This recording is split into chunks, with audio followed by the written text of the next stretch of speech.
Hola compañeros, ¿cómo están? Bueno, pues como ya todos me conocen, yo soy el licenciado Víctor Alfonso Ayala Madrid, soy actuario notificador adscrito al Tribunal de Control y Enjuiciamiento aquí en la ciudad de Gómez Palacio Durango.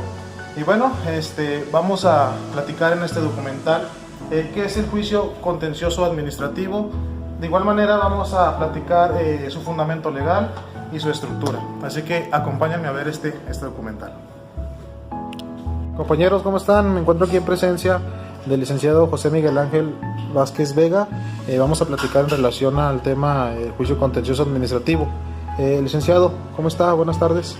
Buenas tardes, licenciado Víctor Ayala Madrid. Bueno, antes que nada, pues como ya me presentó, su servidor es el licenciado Miguel Vázquez Vega. Actualmente me desempeño como actuario notificador del Tribunal de Control y Enjuiciamiento.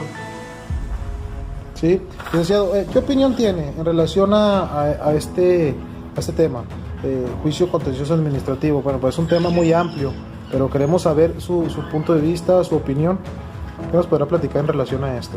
Muy bien, bueno, el primero que nada, pues el juicio contencioso administrativo, o antes conocido como procedimiento contencioso administrativo, o también conocido como juicio de nulidad, se originó como un mecanismo o instrumento de protección para los particulares contra actos emitidos de autoridades administrativas públicas, federales o también estatales.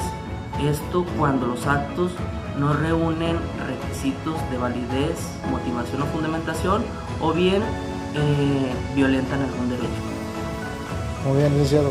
¿En qué casos se puede promover el juicio contencioso administrativo?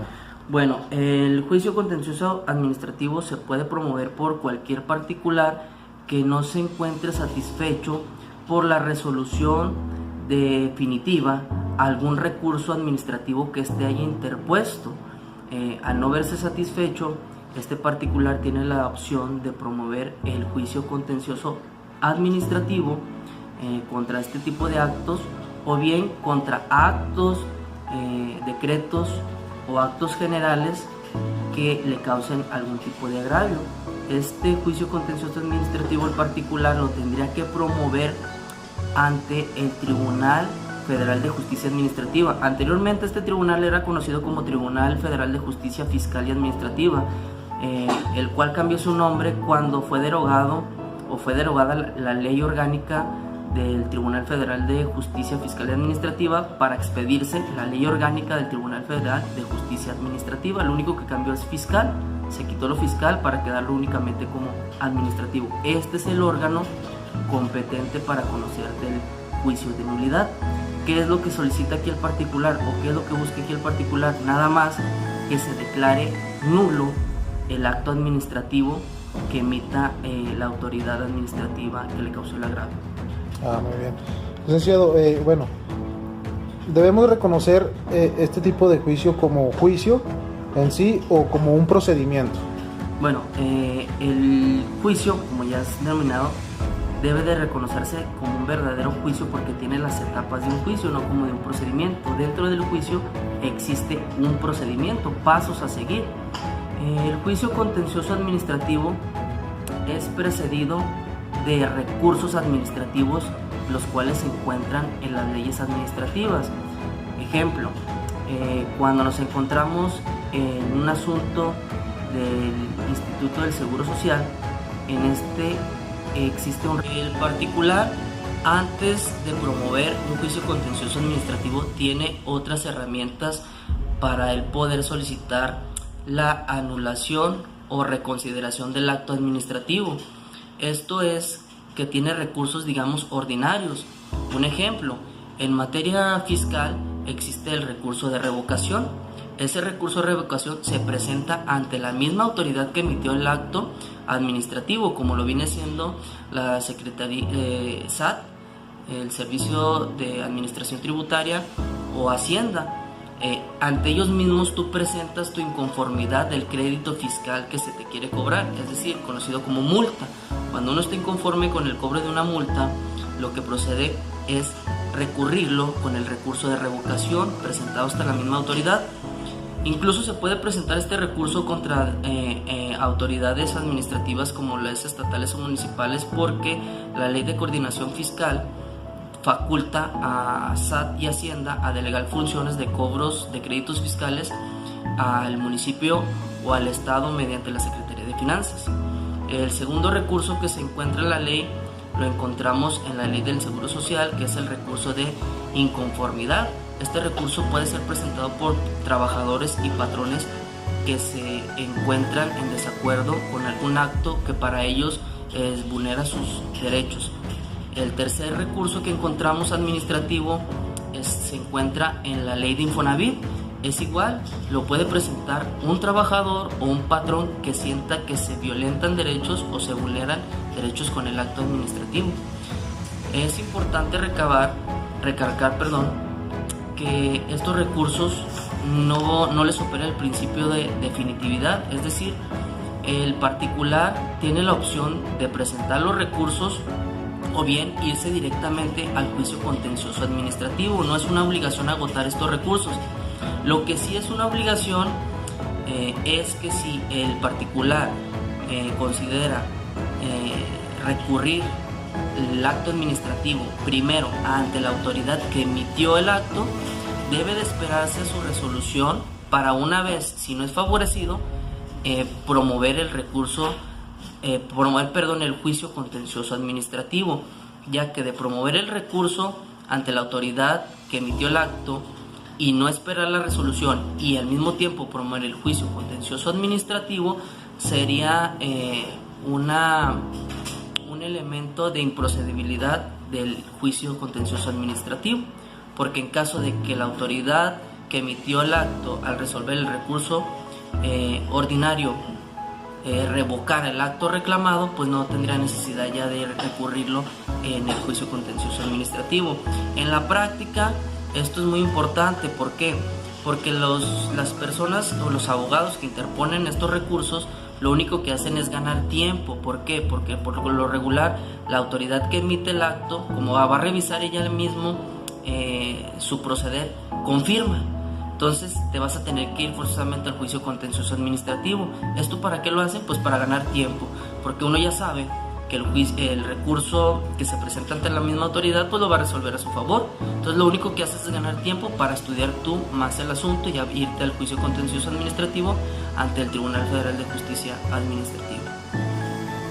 Bueno, licenciado, ¿qué diferencias hay entre un juicio contencioso administrativo y los recursos ordinarios o que cuentan los particulares? Bueno, la diferencia entre un recurso ordinario y el juicio contencioso administrativo versa básicamente en dos puntos. El primero es que los recursos ordinarios se presentan ante la misma autoridad que emitió el acto administrativo que nos causa algún tipo de agravio o que no estamos satisfechos con algún tipo de resolución, y el juicio contencioso administrativo ya es el que se promueve ante el Tribunal Federal de Justicia Administrativa una vez que la autoridad que emitió el acto resolvió y no satisface esa resolución al particular. Digamos que ya es una tercera autoridad que va a dirimir la controversia. La segunda diferencia es que los recursos ordinarios administrativos se siguen como en forma de procedimiento, y el juicio contencioso administrativo, como le dice su nombre, se sigue mediante un juicio que tiene sus etapas de demanda, notificación, contestación, periodo de instrucción, desahogo de pruebas y dictado de la resolución al acto que se puso en controversia. Una de las diferencias también es que en el juicio contencioso administrativo lo que busca el particular, y esto hay que tener, esto tiene vital relevancia, es que buscamos como particulares que el acto sea declarado nulo y no sea declarado anulable, que puede oírse igual pero es distinto, ya que cuando se declara nulo un acto administrativo carece de cualquier validez y ya no puede ser subsanable. En cambio, si es declarado anulable, esto significa que el acto administrativo puede ser subsanable una vez que se reúnan los requisitos de validez establecidos en el artículo 3 de la Ley Federal de Actos Administrativos en su fracción 12 y 16. Estos requisitos vienen siendo de forma. Entonces es importante que en el juicio de nulidad busquemos que se anule el acto y no se declare anulable. Ya por último, ¿me podría decir por favor su fundamento legal? Bueno, el juicio contencioso administrativo tiene fundamento legal en su ley, que es la Ley Federal del Procedimiento Contencioso Administrativo. Se aplica de manera supletoria el Código Federal de Procedimientos Civiles y también se toma como base la Ley Federal de Procedimientos Administrativos. Por último, una nota importante para las personas o litigantes que quieren promover un juicio contencioso administrativo. Una vez que les es notificado el acto administrativo que les causa algún tipo de agravio, debe de presentarse la demanda o la solicitud de nulidad dentro de los 45 días siguientes a la notificación del acto que se va a impugnar. Ok, bueno, licenciado, de antemano le doy un agradecimiento por su valiosa participación en este documental. Bueno, no me queda más que agradecer, es un gran honor haber participado. Espero que la humilde opinión de este servidor sirva de apoyo y mandar un saludo al licenciado Jorge Pimentel y en especial también al doctor Juan Rafael Carrillo, ex catedrático de tanto del servidor, el licenciado Víctor Ayala Madrid, como de su servidor. Un saludo. Compañeros, buenas tardes. Hoy vamos a platicar con Mario Valderas Borja. Él es un particular que en lo personal ha llevado un juicio contencioso administrativo. Entonces, él nos va a platicar cuál ha sido su experiencia en relación a esos juicios. Adelante. Bueno, para empezar, la primera dificultad que yo topé con este tipo de procedimientos es como que no es un procedimiento que esté muy ubicado. Por ejemplo, cuando tienes un problema laboral, vas a la junta, si sufres algún delito, te acercas a la fiscalía, los jueces penalistas y así por el estilo, el orden familiar, civil. Y lo que es el juicio contencioso administrativo, pues mucha gente lo tiene en el limbo. Bueno, la mayoría, en mi caso yo no sabía ni que existía, y he de decir que la mayoría de la gente no sabe siquiera que existe este procedimiento, y como no te da mucho su nombre, no te da mucha orientación de hacia dónde va dirigido el proceso, como lo puede ser un penal, un laboral, un civil, un mercantil, pues te quedas en el limbo. Cuando de pronto te dicen, te está llevando un trámite donde de pronto se deriva una situación de esta naturaleza, te quedas tú como de que pues, lo googleo, lo busco en internet, porque nunca lo había escuchado y no me da ninguna idea de lo que pueda hacer. En mi caso, se vale no decir cómo adelante. Cómo derivó. En mi caso, pues derivó de unas situaciones de corrupción que yo viví. Bueno, yo siento que viví corrupción de algunos funcionarios, y empecé en lo penal y me fui derivando a lo que viene siendo la ley de responsabilidad de los servidores públicos, que precisamente esa ley cae en dos: en lo penal y en lo contencioso administrativo. Lo contencioso administrativo, yo soy un particular, apenas saqué ficha de derecho, no soy un abogado, y es precisamente lo que me pide aquí el ciudadano Víctor, que cómo se topa un ciudadano normal, ¿no, Víctor? La problemática de esto, cómo lo viví yo. Yo me di cuenta, como yo llegué a ese procedimiento fue, yo seguí por la vía penal la supuesta corrupción que yo viví, y cuando... ¿Qué se resolvió en tu proceso penal? ¿De figurabas como ofendido?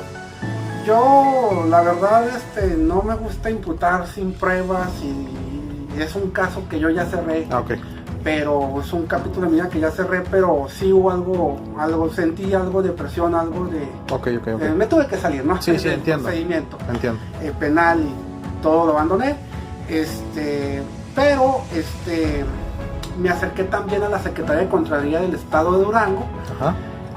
y ella se rige por la ley de responsabilidad de servidores públicos. Hablamos de corrupción, pues fui a caer a la Contraloría, y la Contraloría pues yo sentí también que resolvió mal, o sea que sí resolvió, no checó pruebas, no, y yo podía apelar ante los tribunales contenciosos administrativos.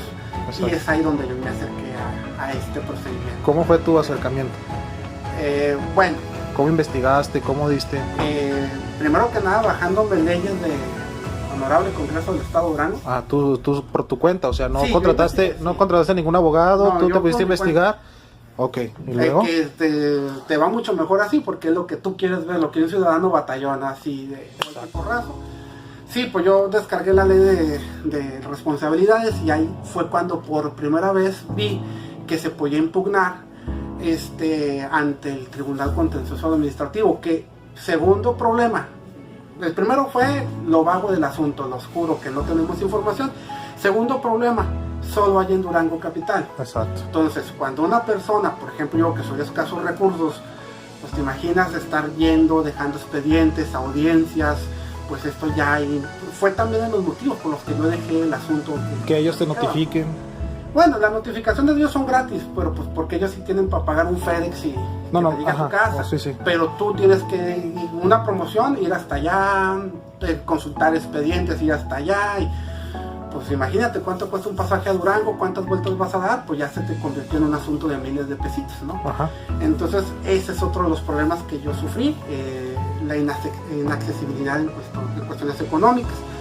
Otro de los problemas que yo sufrí fue que pues yo estaba acostumbrado en todos lados, en la Junta de Conciliación y Arbitraje, pues tienes tu defensor de oficio, en lo penal todo el mundo lo conoce, pues tienen derecho a eso, y no, en lo contencioso administrativo no hay, o sea, cada parte tiene que rascarse con sus uñas, contratar o defenderse por sí misma, lo cual sí pone una situación de indefensión a las partes, pues, en este caso, como yo, que ha sufrido perjuicios, corrupción y demás, pues sí te ponen en indefensión. Tampoco hay suplencias de oficio. De pronto, si metes mal una promoción o algo, puede derivarte a que rápidamente pierdas el proceso, porque no hay una suplencia de oficio. Puede ser que hayas invocado un artículo mal. Me pasó a mí que en vez de poner artículo 6, puse artículo 16. No me pregunten ya los contenidos porque no recuerdo, pero aunque cité el artículo, o sea, puse artículo 6, cité el texto, pero cité el del 16, fue un error de artículo 1. Me lo tomaron como artículo sexto, me dijeron que no sabían lo que yo quería decir, y como hay suplencia de oficio, así se resolvió. O sea, esa promoción en mi contra por la falta de suplencia de oficio. Yo creo que fueron los principales factores que yo tuve en un juicio contencioso administrativo, que ya te digo, se encarga entre muchas otras cosas de resolver problemas que no son penales ni civiles, que hay entre, bueno, en mi caso lo que yo vi, entre particulares y servidores públicos.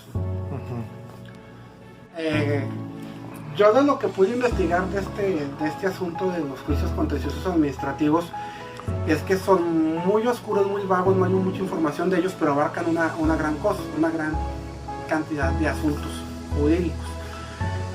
Por ejemplo, en mi caso, yo salí de unos problemas que tuve de corrupción ahí con unos funcionarios y demás, y pues obviamente el juicio es trifásico. Bueno, al menos lo que yo chequé, lo que se hizo conmigo. Fue primero por la presentación de la demanda, que es a principio de cuentas un área especializada del Poder Judicial del Estado de Durango. Es una sala la que resuelve por ahí. Presenta la demanda, la reciben como toda demanda, se le notifica a la contraparte y luego se da una fecha para lo que viene siendo la primera audiencia, que es la de, me parece, de testimoniales. Y luego viene la audiencia de pruebas, y luego una audiencia de periciales y demás, y luego ya viene la resolución final. Eso al menos fue lo que pasó en mi caso. Por ahí vi otras instancias, pero que tienen que ver un poquito más con asuntos de lavado de dinero, cuando un servidor público concurren este tipo de faltas, donde ya más que nada es el gobierno el que va contra algún funcionario, no un particular. Y es por eso que yo les digo que sí está un poquito difuso este procedimiento, porque es muy largo, muy extenso, no es muy conocido por la ciudadanía, y depende del caso también de quiénes son los actores en el juicio, se mueve mucho el procedimiento que se lleve a cabo. Otro ejemplo que puedo poner de este tipo de juicios, por lo que yo leí, por lo que yo investigué, es por ejemplo cuando un servidor público, volvemos a lo que estamos platicando, Víctor, es acusado por su patrón, es decir, por el gobierno, por una secretaría, lo pueden inhabilitar, lo pueden suspender, y él puede apelar en un juicio contencioso administrativo la decisión de su superior de separarlo del cargo, de despedirlo, de sancionarlo económicamente, etcétera, etcétera. Él puede apelar a esa instancia, y si pierde, pues ya sería una instancia que sería juicio de amparo. Entonces, estos tipos de procedimientos, no. Si pierde, se va a la Junta, hay un tribunal laboral para los servidores del Estado, al menos en la Federación. Al menos en la Federación hay un tribunal especializado para los trabajadores del Estado, no sé si en el Estado de Durango, Víctor, haya eso. Y si no, pues se van ya directamente a la instancia del amparo, en cuyo caso, cuando se está eliminando este tipo de acciones en un juicio contencioso administrativo, se llevan a cabo de suplencia lo que dicta la Ley Federal del Trabajo en cuanto a su derecho laboral, ¿no? En cuanto a los procesos de un juicio laboral. Bueno, a mí me gustaría que hubiera mejoras en este procedimiento. Primero que nada, informar a la ciudadanía de la existencia, de la naturaleza, pues en resumidas cuentas, de la manera más clara que se pueda, para que la gente sepa qué es todo esto y cuándo se recurre a estas instancias. Sobre todo en esto que tenemos anticorrupción ya, la cruzada, porque yo llegué a estas instancias por la corrupción, ¿no? Bueno, sería eso lo que me gustaría. Me gustaría que, como se versa mucho en el juicio administrativo contencioso, yo lo veo mucho como cuando tienes un conflicto con el gobierno, ya seas trabajador o ya seas particular, como en el caso que pusimos de separación de trabajadores de sus puestos, todo esto. A mí me gustaría que el gobierno sea más flexible en estos procedimientos, como pues acercando este tipo de justicia a la ciudadanía, con más sucursales, con más centros operativos, y no ir hasta Durango capital, y pues que se hagan patentes algunos derechos humanos básicos, como el ser representado. Si no tienes un abogado, pues que el Estado te proporcione uno. Sí sería muy padre para la facilidad en este tipo de procedimientos judiciales. Muy bien, Mario, te agradezco tu valiosa aportación. Hola, buenos días. Me encuentro aquí en las instalaciones que ocupa el Tribunal de Control y Enjuiciamiento en Gómez Palacio Durango, con el licenciado Manuel Gerardo Benítez Saludado, a fin de realizar una plática en relación al tema juicio contencioso administrativo, su estructura, su fundamentación y la autoridad competente, desde un punto de vista de una persona, un licenciado que se encuentra en el ámbito legal y se encuentra litigando. Licenciado, buenos días. Buenos días. ¿Cuál es su punto de vista en relación al tema que abordaremos el día de hoy? Pues como buena parte del sistema jurídico mexicano está en evolución, es relativamente joven, reciente el contencioso administrativo en el estado de Durango. Creo que últimamente ya se le cambió el nombre, la denominación, pero el fondo es el mismo. Es un tribunal que resuelva en primera instancia los problemas que se suscitan entre la estructura gubernamental del Estado y los particulares. Muy bien. Usted tiene experiencia, ¿verdad? Así es, tramité un juicio hará 8 o 10 años atrás y pues dentro de la formalidad es como cualquier demanda, se allegan las pruebas documentales que le convengan, se lleva el procedimiento, se desahogan, se resuelve, se dicta sentencia, pero es poco conocido, es poco explorado. Había en esos años la incertidumbre de que eran juez y parte por pertenecer al Estado y no podían pelear contra el patrón, pero va evolucionando, afortunadamente se va aclarando las ideas, se va perfeccionando. Esperemos que en un futuro próximo esto funcione de acuerdo a la idea maestra que se tiene de tener una instancia protectora de los derechos del ciudadano. ¿Cómo fue su experiencia al momento de llevar este tipo de asuntos? Fue decepcionante, solo fue para explorarlo lo hice, presenté mi denuncia por escrito, la llevé a Durango con las copias correspondientes y primer obstáculo que me pusieron fue que tenía que dar una dirección en la ciudad de Durango, cuando yo me desplacé de la ciudad de Gómez Palacio, Durango, dentro del mismo estado, a presentar mi queja porque solamente había esa oficina en la ciudad de Durango. Me dijeron, si no presentas una dirección aquí en la ciudad de Durango, la tenemos por no interpuesta. No, le dije, no tengo dirección para señalar aquí en la ciudad de Durango, pero sin embargo siguió el procedimiento. Varios años después me notificaron en mi domicilio en Gómez Palacio, Durango, la resolución fue favorable, pero varios años después ya no servía de nada.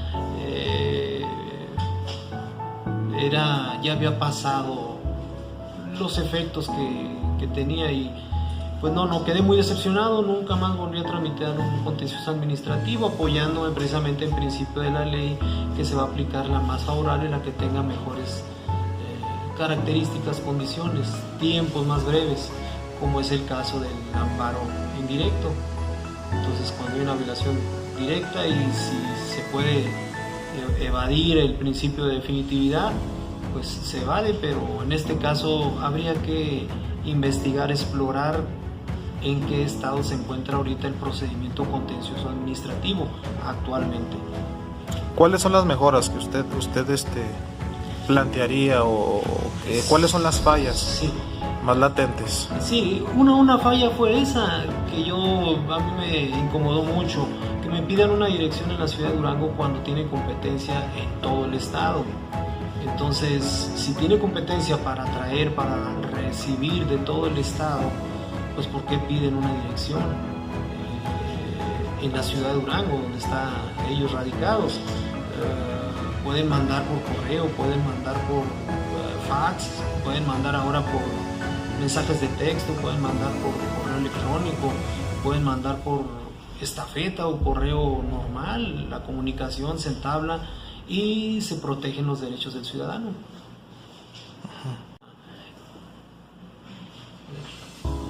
Ok, es muy importante aquí señalar esto, la participación ciudadana. Yo he estado en la Unión Americana, he visto el sistema jurídico, la población norteamericana tiene más confianza en sus instituciones derivado que las conocen más, y aquí en México es lo que nos hace falta. El artículo 39 y 40 de nuestra Constitución Federal nos señala que la soberanía radica en el pueblo. Las instituciones se levantan para el pueblo y por el pueblo. Esto quiere decir que debemos de tener conocimiento de nuestra Constitución Federal como norma suprema para de ahí derivar hacia todos los ámbitos de impartición de justicia y de derechos que se tienen, derechos fundamentales y derechos humanos, ahora con el derecho externo. En este sentido, creo que es responsabilidad de todos los mexicanos participar, conocer las leyes y la elaboración de ellas o el perfeccionamiento de ellas. Caso concreto, ahorita el nuevo sistema penal acusatorio está entrando, está permeando, pues difícilmente a los litigantes, a la población todavía no le, como coloquialmente se dice, todavía no le cae el 20, todavía no percibe a su plenitud estos cambios. Entonces es necesario que el pueblo se sumerja en estos cambios para que vea las enormes bondades que tiene y la enorme bondad que tiene la participación ciudadana en el desarrollo del gobierno, sea municipal, estatal o federal.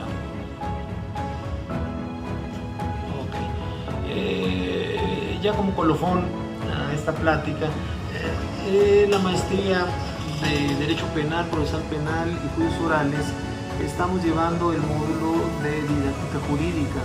Esto nos mete a profundizar un poquito en la transmisión del conocimiento, cómo podemos transmitir el conocimiento que tenemos los profesionales del derecho hacia nuestros clientes, hacia nuestros compañeros, hacia cualquier persona. La didáctica jurídica nos habla de que tenemos que tener bases para poder transmitir este conocimiento, bases sencillas, generales, que se deben de aplicar desde la primaria, secundaria, preparatoria, en principios de la formación de la primaria.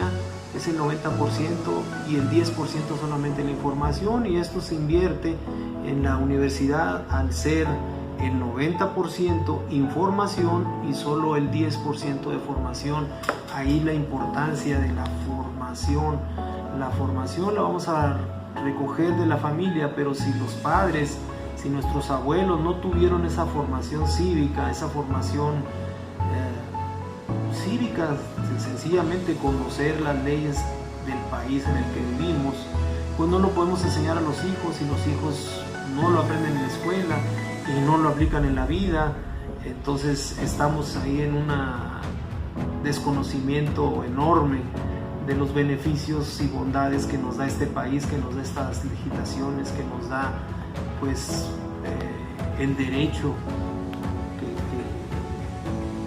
existe en todo el mundo. Ahora derecho internacional, derecho externo, tratados internacionales. Entonces no, es enorme los beneficios. Todo lo que tenemos que hacer es dedicarle un poco de tiempo a nuestro país, a nuestra preparación, a nuestro conocimiento de la responsabilidad que llevamos a cuestas como ciudadanos. A grandes rasgos, no sé si logré expresarme, pero sería una idea de mi particular. Muy bien, licenciado, le agradezco de antemano esta aportación muy valiosa, y muchas gracias. ¿De qué? No hay de qué. Hola compañeros, ¿cómo están? Me encuentro reunido en la oficina del licenciado René Briceño García con la finalidad de abordar el tema juicio contencioso administrativo, su fundamento legal, su estructura y su organización. Licenciado, muchas gracias por brindarnos estos minutos y compartir este tema. Buenas tardes, Lick. Gracias por la intervención que me hace en tu trabajo. Hablar del procedimiento contencioso administrativo es remontarnos hasta la época de la independencia. ¿Por qué hasta la época de la independencia? Porque desde la Carta Magna que promulgaba este movimiento golpista, por llamarlo de algún modo, venían las figuras de comisiones, y estas comisiones tenían pues la finalidad de organizar al Estado para su propia administración. ¿Por qué organizar el Estado? Porque pues habríamos que recordar que se estaban insurgiendo de la opresión de los españoles, ¿no? Entonces es ahí donde vemos el primer vestigio de algún acto administrativo, ¿sí? La organización del Estado mexicano para administrarse dentro de su territorio. Y luego, después de eso, yo creo que pudiéramos hablar de la actual Carta Magna, donde ya nos estipula pues facultades para el presidente, para los congresos, en su artículo 89, donde les entrega la posibilidad pues de promulgar o ejecutar leyes administrativas. Junto con esta facultad que se les entrega a esas figuras, pues viene la coercibilidad, ¿no? Que es la facultad de obligar, o la característica que tiene la ley de imponerse sobre el deseo de los gobernados. Esta facultad la podemos encontrar en la fracción 4 del artículo 109 constitucional, donde se le entrega dicha coercibilidad a la norma administrativa, hablando específicamente. Además, pudiéramos decir de una división que nos marca por ahí la ley de la administración de los tribunales administrativos.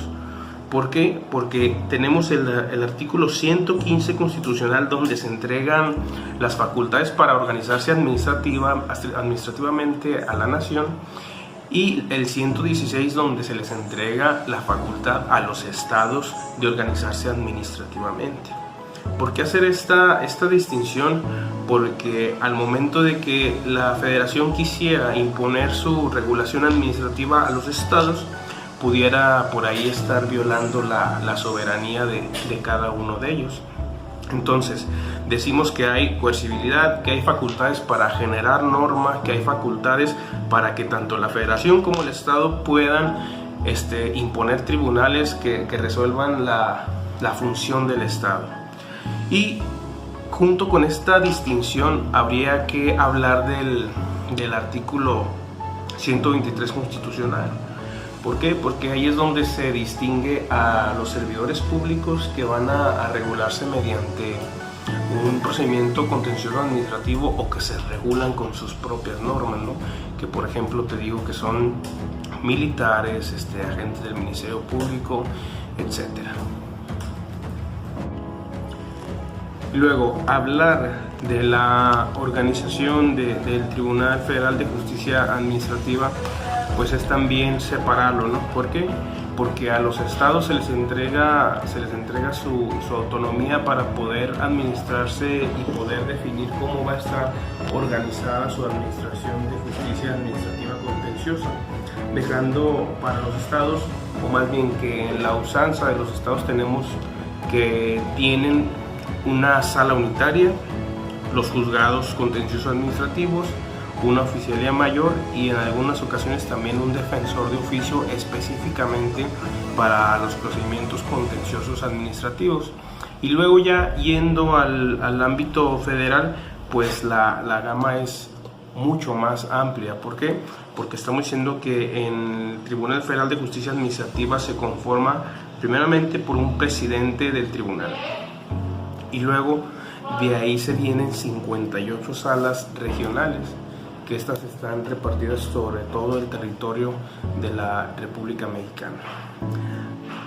Para estas 58 salas solamente hay un pleno de la sala superior, donde se establecen facultades pues para designar a los magistrados que van a integrar esas 58 salas y otros temas como pudiera ser el recurso que se va a llevar anualmente en las salas o en todo el tribunal en sí.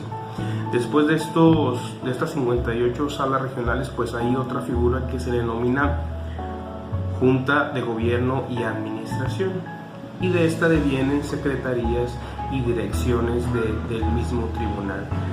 De lo que emana más personal o más organización, pues sería de las 58 salas regionales, porque junto con ellos pues vamos a encontrar las secretarías de acuerdos, la Dirección General de Recursos Materiales, la Dirección General de Recursos Humanos y la Dirección de Infraestructura. Entonces, todo lo que atiende a la administración de dichas salas.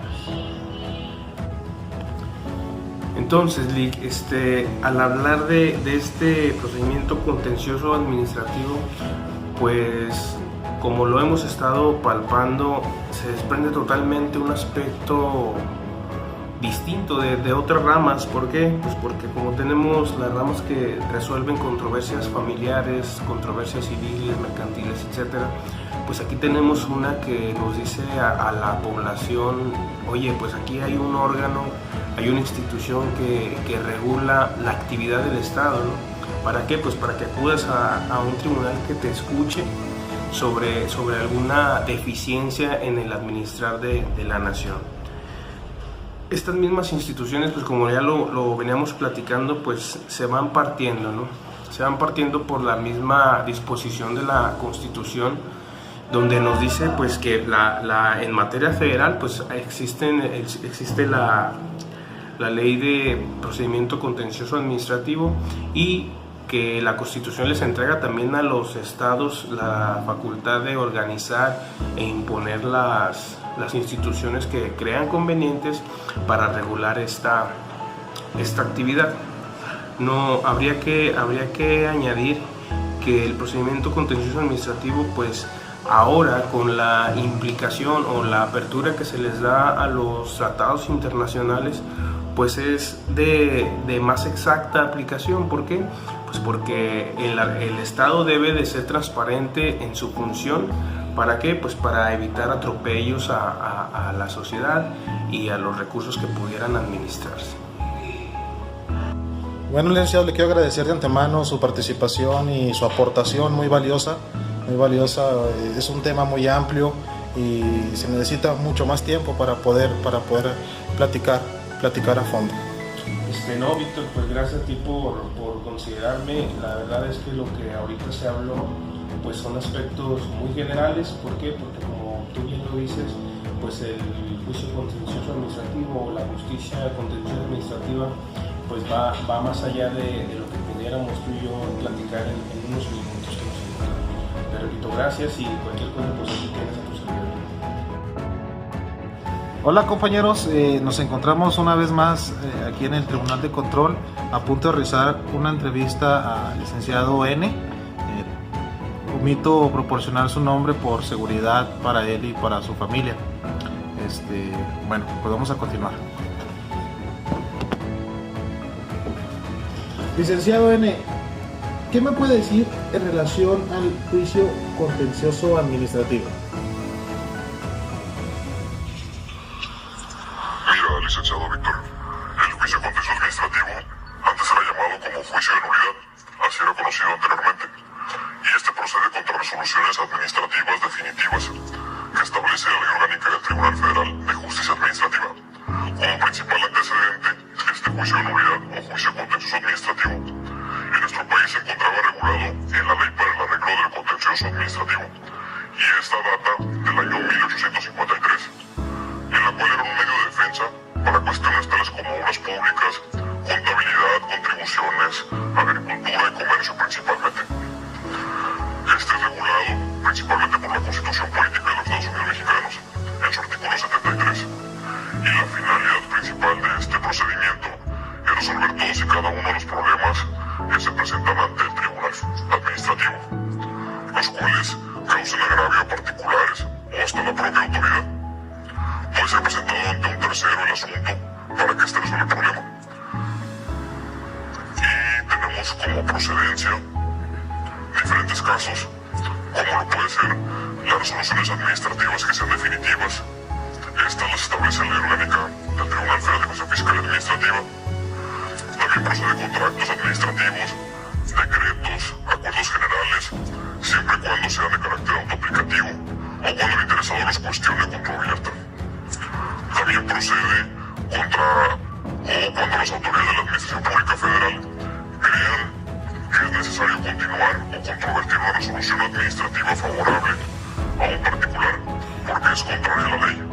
Y es en este supuesto cuando se habla de resoluciones que se encuentran en aquellos que están establecidos, si mal no recuerdo, en el artículo 14 de la Ley para el Contencioso Administrativo. Como definición, tal como me lo pediste ahorita en la entrevista, nos podemos quedar con la siguiente, que es aquel juicio que procede contra resoluciones administrativas definitivas que establece la Ley Orgánica del Tribunal Federal de Justicia Fiscal y Administrativa, cuando se desea impugnar un acto de autoridad que ha afectado al particular o a la autoridad misma. Asimismo, procede dicho juicio contra actos administrativos, decretos y acuerdos, como lo vimos anteriormente. Es con la definición con la que me quedo. Muy bien, licenciado N. Quiero agradecerle de antemano su aportación a esta investigación. Hasta luego, licenciado.